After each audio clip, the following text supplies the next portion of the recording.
Telespectadores da TV Prevê, estamos iniciando mais um programa É Direito e hoje a nossa entrevistada é a doutora Ana Carla Crescione Salles, que é juíza da primeira vara de família aqui no município de Bauru.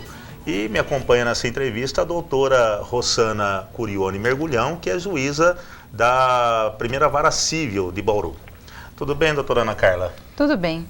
Doutora, na vara de família, nós sabemos que a procura tem sido bastante elevada com relação à questão dos divórcios, certo? Na sua concepção, doutora, o que tem levado tantas pessoas hoje a procurar o divórcio, a procurar a separação? Um período da nossa sociedade que nós estamos passando, as relações não estão muito bem definidas, ou realmente é uma tendência de que as pessoas daqui para frente venham a contrair o matrimônio, construir família e, passado um certo tempo, partir para o processo de separação ou de divórcio? Hoje não temos mais a separação, e sim o divórcio. Bom, eu acredito que essa situação se deva a vários fatores. Primeiro, a desarmonia familiar. Hoje em dia, a gente nota que há pouquíssimos casais preparados para o casamento. Porque o casamento implica renúncias, cessões assim de regalias que antes nós tínhamos quando solteiros, às vezes até um rompimento de um convívio com a família de cada um para unir, formar outra família e principalmente de um projeto em comum. Hoje em dia ninguém mais tem projeto dos mais variados tipos. De um casal pode ser a aquisição de uma casa própria, a criação dos filhos ou os cuidados com algum parente adoentado e depois partir para outro objetivo. Ninguém mais tem isso.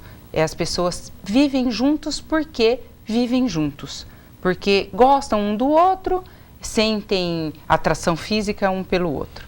A hora que desaparece essa atração física ou ela diminui, começam a surgir os problemas. Por quê? O marido se ausenta mais de casa, permanece mais tempo em outras formas de entretenimento, bares, jogos com os amigos, às vezes até com a família de origem, e deixa um pouco de lado a atenção com a esposa, filhos. A esposa, se sentindo um pouco posta de lado, passa a ter a atenção de outra pessoa, às vezes do trabalho, de um curso, e assim se desenvolve um relacionamento paralelo. E ela começa a ver, por muitas vezes, que não tem mais a atenção que gostaria de ter. Esse é um desgaste do casamento. Pode ser para o lado feminino ou masculino. E hoje em dia o mais estarrecedor é que ninguém quer resgatar isso. Na verdade isso, Ana, a gente percebe no dia a dia, o cotidiano. Isso. Na verdade as pessoas, muitas se ressentem de um objetivo. Então nós percebemos que na sua época de faculdade, do professor Said, nós tínhamos um objetivo, você ia para a faculdade, você queria fazer isso, você queria... Hoje, nós percebemos que as pessoas parecem que estão meio perdidas, assim, isso. Elas não têm objetivos nem pessoais e quando se une a uma outra, que há as dificuldades, como você já disse, porque aí nós somamos dificuldades às vezes, e essa questão toda, ela aflora muito mais. Aflora, e ninguém quer resgatar aquela afinidade do início, aquela afeição, para continuar aquele projeto comum. Já desgastou, vamos nos largar, vamos separar, vamos divorciar. É fácil. Por quê? Não é só porque a legislação facilitou que ocorrem mais divórcios. É porque primeiro a vida levou a essa situação e depois eles procuram a justiça para regularizar. Só com um divórcio fácil ou com um divórcio difícil, os casais continuam se deixando e as famílias continuam se desgarrando. Na verdade, eu acho assim, Ana, nós temos aí nós temos replicando os sistemas. Hoje, o que nós vivemos? O descartável. tudo é descartável. Exatamente. Então os relacionamentos também passaram a ser assim. Sim. Então é mais fácil a gente jogar fora e pegar um outro novo do que você tentar consertar. Né? Uma coisa Esse é mais... um grande problema dessa sociedade de consumo em que a gente vive. Então, quer dizer que o que está ocorrendo, o que sempre ocorreu e agora talvez mais de uma forma incisiva, é a falta de compromisso. Seria isso? Com certeza. As pessoas não assumem seus compromissos como deveriam assumir, levá-los até, vamos dizer, não até o fim, né, como até a morte e tudo mais, levar até um ponto realmente em que, se caso não fosse possível continuar cumprindo, aí sim fazer a cisão, vamos dizer, né? Que se tentassem, pelo menos, né, Ana? Sim. E o que a gente não vê, me parece, é essa, pelo menos, uma tentativa. Sim, né? e quando há essa tentativa, é ínfima. Ninguém se esforça mais para manter um vínculo. Sim. Ao primeiro deslize de um cônjuge, eu vou te deixar. Ou, às vezes, nem há um motivo. Às vezes, um cônjuge não se desligou como deveria da família de origem, o outro não tolera, e aí começam as rusgas e os desgastes e pronto. Justamente se divorciam. Justamente por isso que eu fiz a pergunta, doutora, porque até uma oportunidade eu estive numa audiência lá no setor de conciliação e notei justamente isso que a senhora acabou de colocar, né?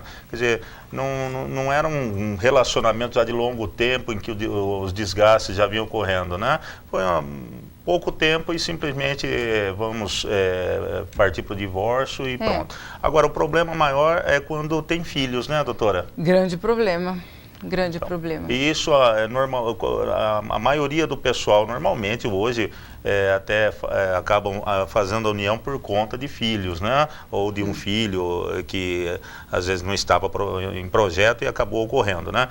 E quando tem filho é mais difícil, doutora? É mais difícil, Saíde, porque eu vejo assim, não só como juíza lá no fórum, mas também como cidadã, como uma pessoa que é casada e tem filhos. Sim. Né? É muito difícil formar uma pessoa hoje em dia adulta, uma pessoa de bem, com princípios, boa índole, com caráter, com os dois pais trabalhando juntos, em união. Eu imagino como as mães separadas conseguem esse objetivo, às vezes sem contar com o auxílio do pai. E muitas vezes o pai que ficou com a guarda dessa criança, ele não tem o amparo da mãe da criança. Às vezes o cônjuge que ficou sem o filho, ele trabalha contra o projeto de formação que aquele detentor da guarda está desenvolvendo, como uma revanche, uma vingança, uma forma de retaliação. Então, a gente vê muitas vezes uma criança que poderia florescer, frutificar e ter um desenvolvimento melhor, não consegue por causa da falta de união dos genitores, mesmo separados. Então, muitas vezes lá na vara de família, a gente aconselha, né? Vocês deixaram de ser cônjuges, não são mais casados, mas vocês ainda têm um objetivo em comum, que é formar esse filho, né? As palavras às vezes não penetram na mente, mas a gente planta a sementinha. Planta a semente. E eu acho assim, Ana, pelo tempo que eu também trabalhei nas relações de família e o que nós vivenciamos, aquilo que você falou no início, eu acho que é importante. Na verdade, não são todas as pessoas que têm preparo para se casar. Exatamente. Então, se você às vezes nem terminou de ser filho, como é que você vai ser pai? Então você não tem, ninguém dá o que não tem, não é? Então como é que eu vou passar valores se eu não tenho valores? Se eu não amadureci ainda.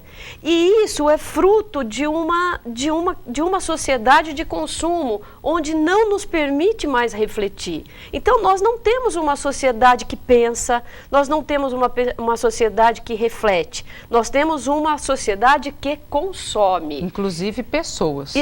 Inclusive pessoas. Porque nós estamos com alguém até que ela seja interessante. Isso. Enquanto nós podemos sugar e consumi-la. Quando ela não tiver mais nada para me dar, ela passa Então, eu acho que isso é muito patente hoje nas relações. Esse sistema, ele vai se replicando. Aquilo que nós temos na economia, tudo, ele, de uma forma ou de outra, ele vai entrando dentro das nossas vidas, dentro das nossas atividades, né? No dia a dia a gente percebe hoje, às vezes exigindo mais números do que qualidade, e isso é um fenômeno que está aí, que nós precisamos acordar. E, doutora Ana Carla, essa questão do materialismo, né? Porque também eu notei nessa audiência que há toda a preocupação com pensão, com bens, né? Isso, a ganância, vamos dizer assim, prepondera hoje em dia também nas pessoas, quer dizer, além da questão do consumismo, não, olha, lá nas audiências, não, isso aqui é meu, não abro mão, isso ocorre muito, doutora? Ocorre bastante, sim, ocorre. Eu não vou negar que as pessoas também não têm que ser como São Francisco de Assis, né? Dai a mim o que é do meu direito. Mas, muitas vezes, essa lutar, um ceder um pouco, alguém ceder um pouco, para que seja alcançada uma conciliação, para que seja resolvida a questão sem grande briga, sem grande litígio, né? Na maioria das vezes isso acontece. Mas em outras vezes não acontece e as pessoas, antes mesmo de abordar o assunto relativo aos filhos em uma mesa de audiência, falam primeiro dos bens. Então, isso é muito triste, muito triste. E eles estão preocupados em não perder com a ruptura do casamento, né? E não estão preocupados com os filhos, com os sentimentos, e na ausência do pai ou da mãe na vida daquela criança, né? Isso a gente vê muito. As pessoas dissolvem os casamentos sem pensar no impacto daquela ruptura com a criança.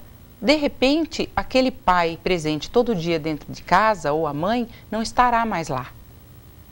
E isso é avassalador para uma criança. Né?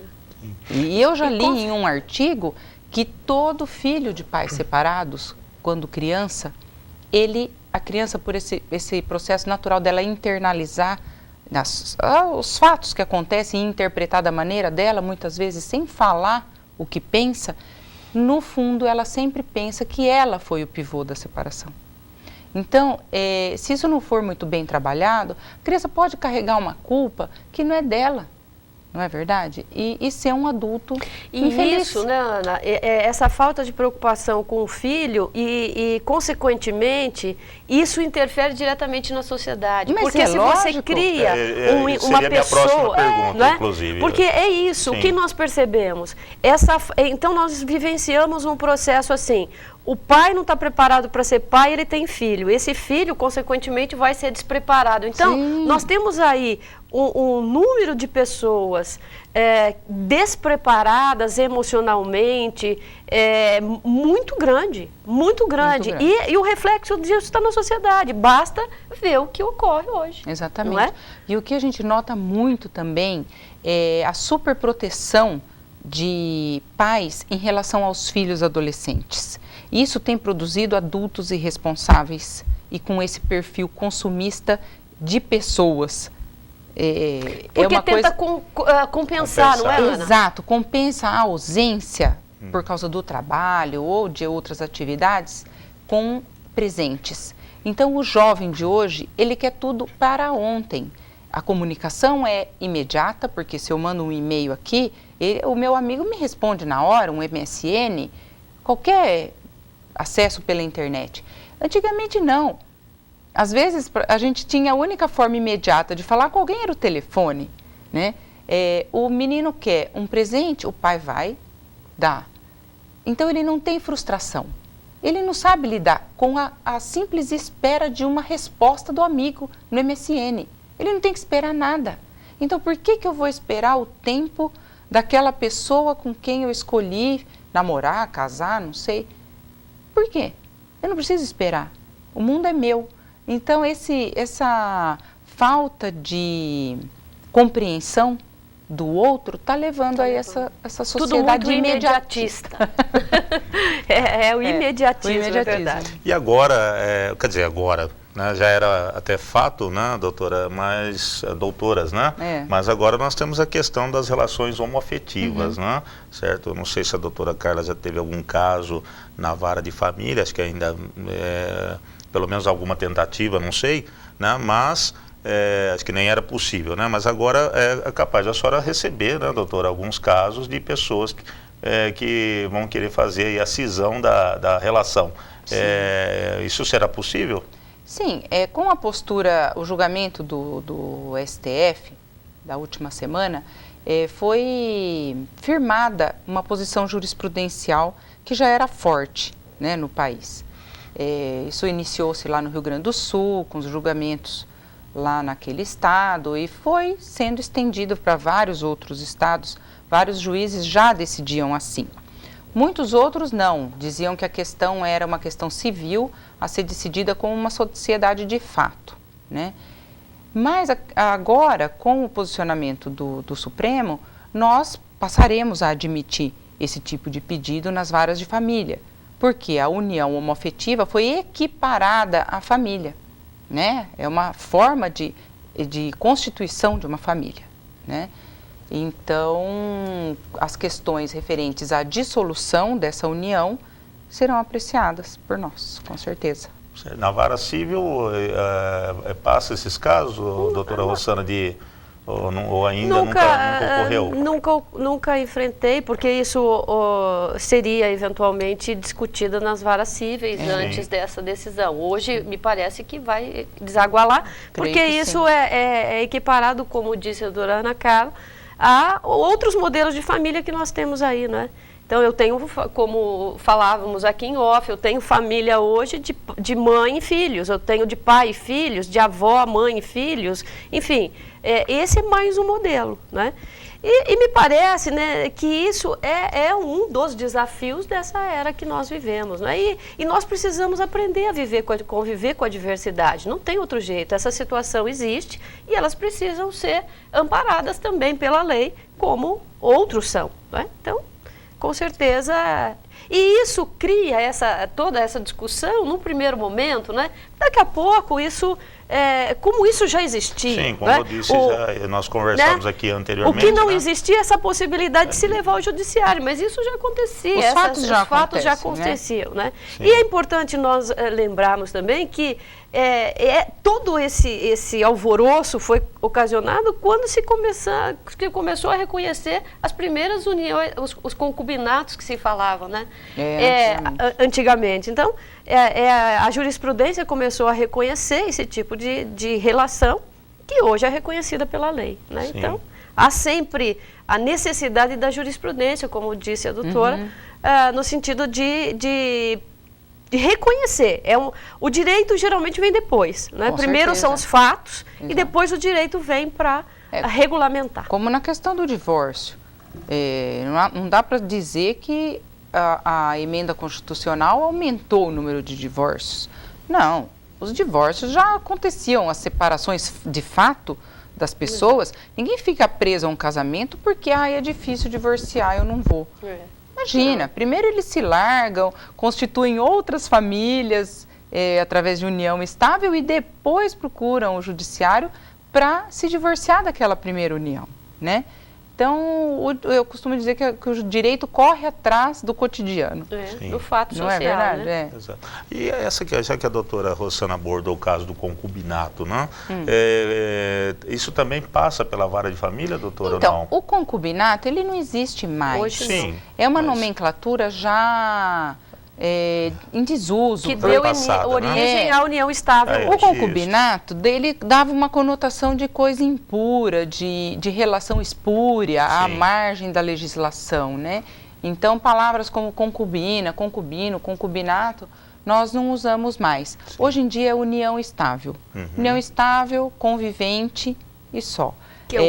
E o concubinato impuro continua sendo não amparado pela legislação, como sempre foi. Se um homem vive em união estável com uma mulher, ele não está livre, só porque ele não tem uma certidão de casamento, para constituir uma família paralela. Isso não existe, isso continua sendo concubinato impuro. Então, já apareceu vários casos assim, a segunda convivente querendo reconhecimento também como uma família paralela, mas sabedora que aquele homem era comprometido.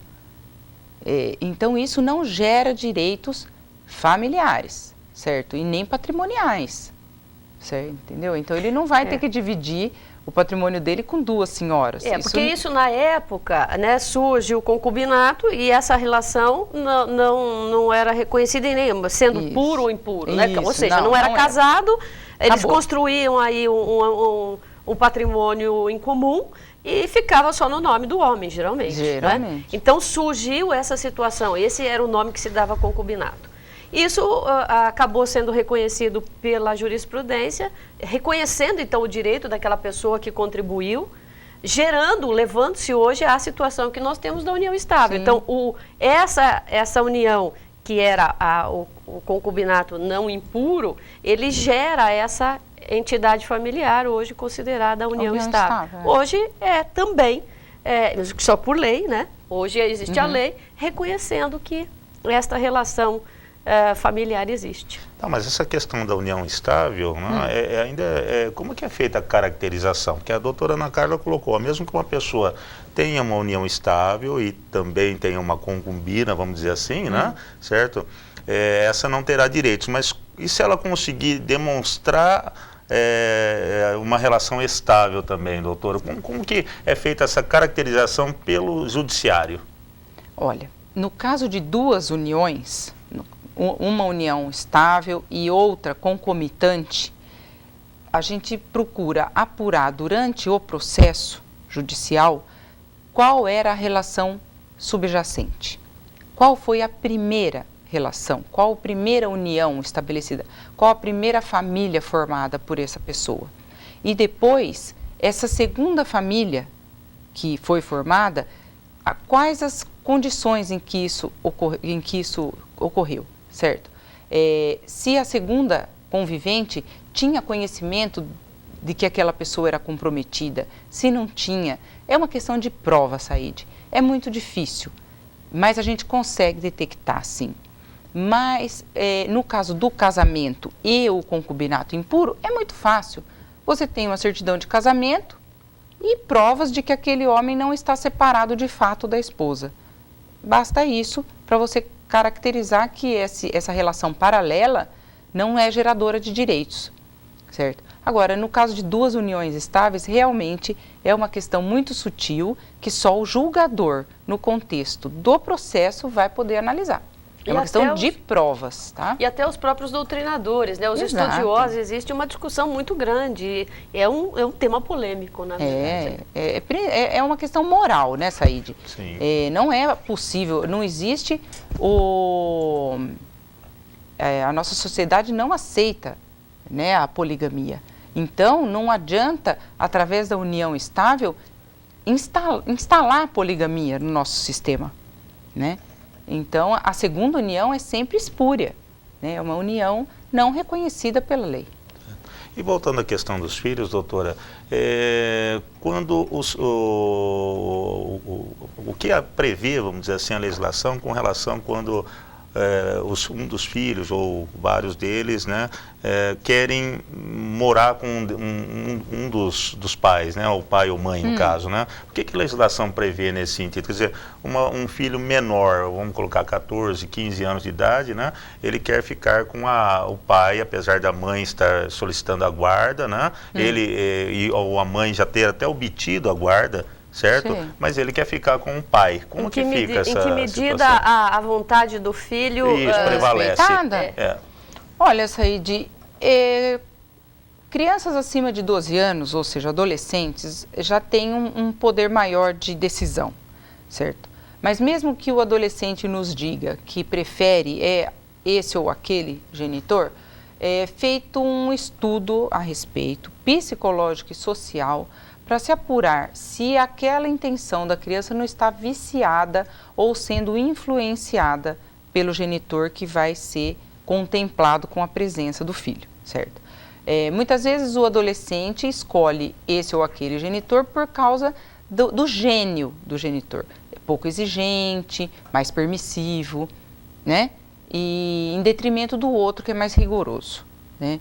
Outras vezes o desejo é legítimo e confirmado pelos estudos sociais e psicológicos e revelam que o genitor que fica sem a guarda realmente não atende às necessidades do adolescente. Às vezes tem até uma questão de empatia daquele filho com o genitor que ele deseja morar. Tem muito isso. Nós todos somos dotados de gênio e nos damos melhor com o nosso pai ou nossa mãe, ou com esse ou aquele irmão, não é? Isso também tem que ser respeitado, né, do adolescente. Doutora, tem alguns casos curiosos, né, que inclusive nós observamos pela imprensa, talvez eram pouco divulgados, mas que recentemente está tendo uma repercussão maior, né? Quando acontecem esses casos de pais que estupram as filhas, né, e acaba gerando filho com dessa relação, como que fica isso lá na família? Como que é feita depois essa divisão, essa conciliação? Não sei como até me expressar. Como que fica essa situação?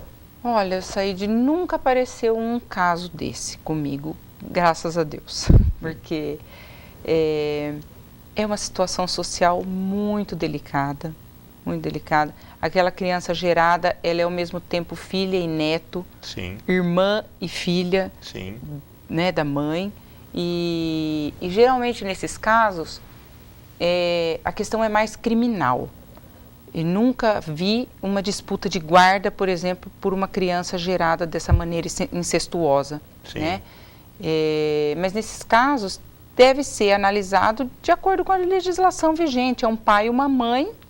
Se a pessoa não tiver grandes problemas de entendimento ou mesmo psicológicos e de relacionamento, não tem por que impedir o convívio, certo? Mas como a origem da criança é de uma maneira assim que por nós não aceitamos o incesto, Sim. né? Hoje em dia isso ainda é tabu. Né? É tabu pela sociedade, é tabu pela religião. Então, nós já temos uma prevenção a respeito daquela pessoa que praticou esse ato, não é verdade? Uhum. Mesmo que não seja classificado criminalmente, não seja um crime. Pode ser que a moça tenha consentido, não sabemos as Mas moralmente, Mas né? moralmente é uma coisa que choca, não é causa verdade? repulsa, né? Então, se as pessoas forem, como a doutora disse, estiverem mentalmente sãs e tiverem um relacionamento sadio, não há por que impedir o relacionamento com esse pai ou com essa mãe, mães dessa criança, né, gerada dessa maneira tão diferente, né, incestuosa. E outra questão também que está aí na imprensa todos os dias, doutora, esses filhos que são abandonados aí pelas mães, né, certo? Como que isso vai também na vara de família para a questão da adoção ou não? Já vai na área civil mesmo? Não, né? essa questão é imposta na infância e juventude. Né? Ah, sim. Não somos nós. Toda criança que é encontrada em estado de abandono, ela é abrigada e o caso é encaminhado à vara da infância e juventude, que hoje em dia é um anexo da 4ª Vara Criminal. Tá ótimo, então eu gostaria de agradecer aqui a presença da doutora Ana Carla Crescione Salles, né, que explanou a respeito das situações que ocorrem na vara da família de uma maneira bem, né, tranquila, bem transparente, para que os nossos telespectadores possam entender o que ocorre, né, no âmbito aí da vara de família e da família em como um todo, né? E agradecer a participação da doutora Rossana, que é a juíza da 1ª Vara Civil, que colaborou comigo mais uma vez nessa entrevista. Muito obrigado, doutora Ana Carla, a doutora Rossana também. E eu peço a você, telespectador, continue assistindo a programação da TV Prevê. TV Prevê, o canal da educação.